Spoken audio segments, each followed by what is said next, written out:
Good evening and welcome to Bình Phước Radio, Television and Newspaper BPTV News. I'm Bích Thủy, bringing you the latest updates and stories from around the country.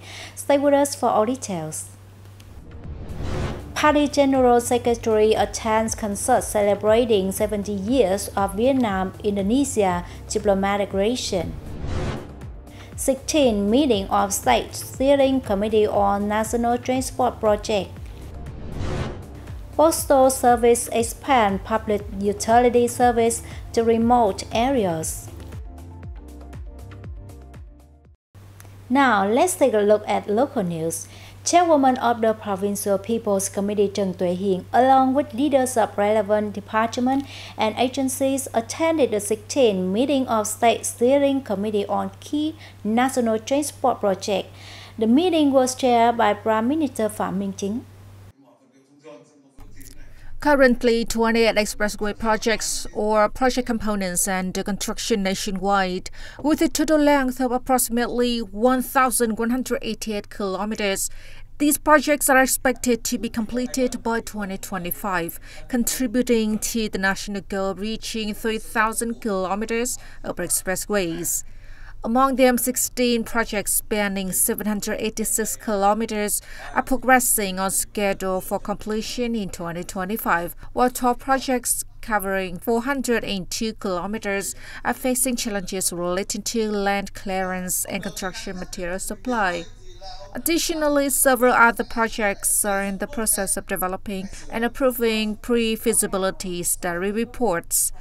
Key road projects such as Ho Chi Minh City's Ring Road No. 4, the Tân Phú Bảo Lộc and Bảo Lộc Liên Khương Expressways, and the Giang Nghĩa Trân Thành and Ho Chi Minh City Mộc Bài Expressways are all being implemented in line with the established plans. To achieve these targets, the Prime Minister has instructed ministries, sectors, and localities to review the implementation of the site tasks and solutions, particularly those set out during the 15th meeting of the Steering Committee. This includes reassessing investment preparation, feasibility study approval, contractor selection, and project execution, especially in land clearance, infrastructure relocation, construction organization, material supply, and project financing. The Prime Minister emphasized the need for a transparent and accountable approach, urging stakeholders to clearly define responsibilities, timelines, and expected deliverables under the principle of clear tasks, clear responsibilities, clear deadlines, and clear outcomes. In recent years, Bình Phước Provincial Post Office has expanded public utility service through its network of postal branches, helping retired and elderly residents in rural and remote areas save time and cost while minimizing transaction risk. One of the key services in pension payments, which the Provincial Post Office has provided for years, particularly in areas without ATM infrastructure. Transactions are conducted on a fixed day each month, ensuring a smooth and efficient process thanks to the well-prepared procedures and cash availability at postal branches. Additionally, the Post Office has quietly implemented other public utility services, including an e-commerce trading platform and pension payments, offering practical support to farmers and the elderly as they adapt to the digital transformation. Also on the local news, the Dong Phu District Youth Union has launched Youth Month 2025. The campaign runs until March 31st. At the launch ceremony, the Youth Union presented a symbolic donation for the Trường Sao Hoàng Sao Border Market project to Tân Phú Primary School, valued at 35 million Vietnam dong. Additionally, 10 gift packages, each worth 500,000 Vietnam dong, were given to disadvantaged young workers.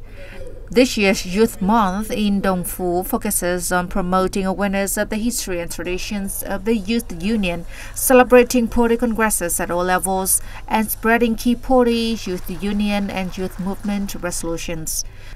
A key priority is mobilizing youth and the public to support the Join Hands to Eliminate Temporary and Dilapidated Houses campaign. Other activities include the March for the Border program in collaboration with the Border Guard Command, a high-impact volunteer day for new rural development and urban civilization, Green Sunday, and initiatives to assist residents with online public services, administrative procedures, and digital transformation.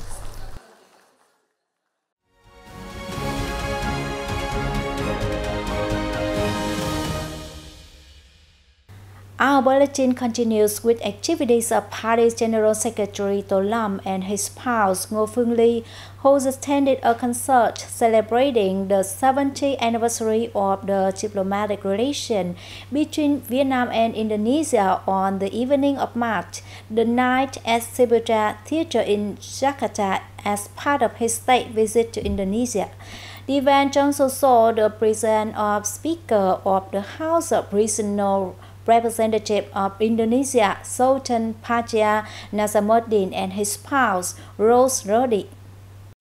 In his opening remark, Vietnamese Deputy Prime Minister and Minister of Foreign Affairs Bùi Thanh Sơn emphasized that this was a special event within the framework of the state trip to Indonesia by Vietnamese party leader and his spouse. During this significant visit, senior leaders of both countries will exchange views and further deepen the traditional friendship and motivated cooperation between Vietnam and Indonesia. Indonesia Ministry of Culture highlighted that the concert symbolized the beauty of cultural and musical exchanges between the two countries. The artists will create a symphony of hope, resilience, and unity, reflecting the shared aspiration of the people of both nations toward the future and inspiring future generations to continue fostering the spirit of cooperation and friendship that has characterized their relationship over the past 70 years. On March 9, the government's working delegation led by Deputy Prime Minister Nguyễn Chí Dũng inspected the progress of the North-South Expressway project passing through Hà Tĩnh province. This working delegation was established according to the Prime Minister's decision to address challenges related to key transportation projects scheduled for completion in 2025. The delegation examined the Bãi Vọt Hàm Nghi Vũng Áng and Vũng Áng Bùng section. Deputy Prime Minister Nguyễn Chí Dũng commended the effort of investors and constructor in recent time and emphasized the goal of completing 5,000 kilometers of expressway by 2030. Previously, the Prime Minister issued a plan to launch a 500-day peak emulation campaign for completing 3,000 kilometers of expressway by 2025.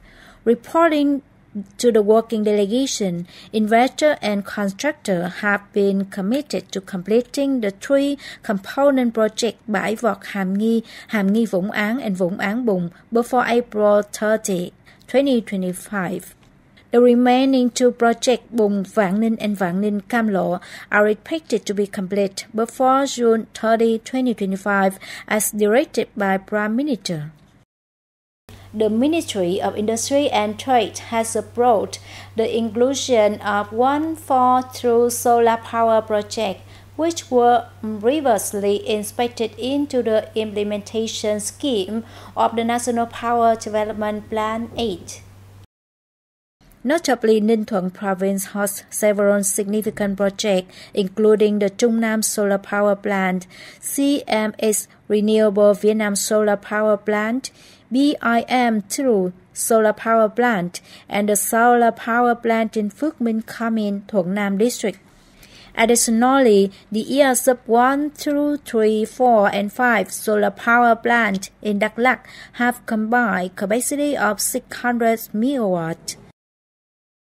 According to the latest report by Fingroup, Vietnam's fiction market is forecast to reach a value of $3.5 billion by 2025, with an annual growth rate of 9 to 10%. Global fast fashion brands like Zara and H&M lead in revenue per store and sales efficiency. In contrast, domestic brands are taking the lead in expanding their retail chain, which indicates a growing demand for local fashion labels. Vietnamese fashion needs are typically met by locally designed, affordable clothing targeting the mass market, custom tailored garments, small shops run by individuals on major streets, and traditional attire such as the áo dài for women. That's all for today's edition of BBTV News. Thank you for joining us. I'm Thủy, wishing you a wonderful evening. Goodbye and see you next time.